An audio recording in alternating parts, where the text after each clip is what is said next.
الحمد للہ رب العالمین۔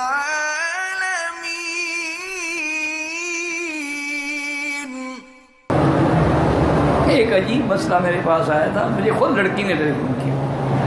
اس نے کہا کہ میرا جو خامد ہے وہ رمضان المبارک کے مہینے میں مجھے پابند کرتا ہے کہ بھی تم بالکل افطار کے وقت میں بالکل اپنے بیڈ روم میں تیار رہنا، کیونکہ اس اللہ نے روزے میں 3 چیزیں بند کی ہیں، کھانا بھی بند، پینا بھی بند، بیوی سے جماع بھی بند۔ کھانے سے بھی افطار ہو جاتا ہے، پینے میں تمہارے ساتھ جماع کر کے افطار کیا کروں۔ انہوں نے کہا جی میں ایک عذاب میں مبتلا ہوں۔ وہاں سے امام اللہ اکبر کہتا ہے اور یہ جماع شروع کر دیتا ہے۔ یہ تو اپنی خواہش پوری کر کے غسل کیا، بھاگ گیا، نماز میں پہنچ گیا۔ میں عورت کی درجہ ہوں، میرے آخر بال ہیں، پانی سے خشک ہوں گے، نہاؤں گی، پھر جا کے نماز پڑھوں گی۔ دوسرے کمرے میں بچے جو ہیں وہ افطار دسترخوان پہ بیٹھے ہوئے اور یہ یہاں اندر افطار کر رہا ہے۔ انا للہ و انا الیہ راجعون۔ یہی ہے ہم جو کہتے ہیں کہ حدیث جو خود سمجھتے ہیں نا، پھر یہی حال ہوتا ہے۔ وہ اللہ کے بندے ہیں کہ اس عمل پر کبھی اللہ کے نبی نے یا صحابہ نے بھی عمل کیا کہ تمہیں سمجھ آیا؟ کچھ تو خدا کا خوف کرو۔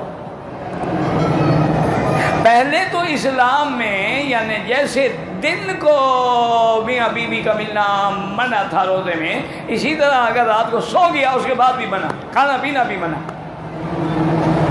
یہ تو اللہ نے کرم کیا کہ اللہ نے رات حلال کر دی کہ احل لکم لیلۃ الصیام الرفث الی نسائکم، کہ رات کو میاں بیوی مل سکتے ہیں۔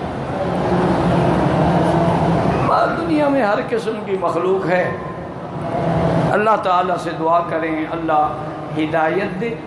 اور ایک بات یاد رکھو، جب تک اسلام کے احکام پہ چلو گے دین دنیا میں کامیاب رہو گے، اور جس دن اسلام کے رستوں سے ہٹو گے اسی دن تباہی اور بربادی شروع۔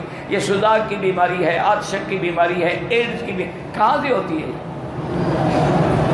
اب رو رہا ہے پورا یورپ، اپنی بیوی کے بعد جاتے ہوئے ڈرتے ہیں کہ اللہ کو معلوم اس کو ایڈ لگا ہوا تو میں تو رول گیا نا۔ تو یہ جتنے غلط کام ہیں، عورتوں سے بدفعلی کرنا، غلط مقام استعمال کرنا، اور بعض عورتیں نعوذ باللہ ریچھ سے، کتوں سے جماع کرواتی ہیں، اس کا انجام جو ہے یہ ایڈز ہوتا ہے۔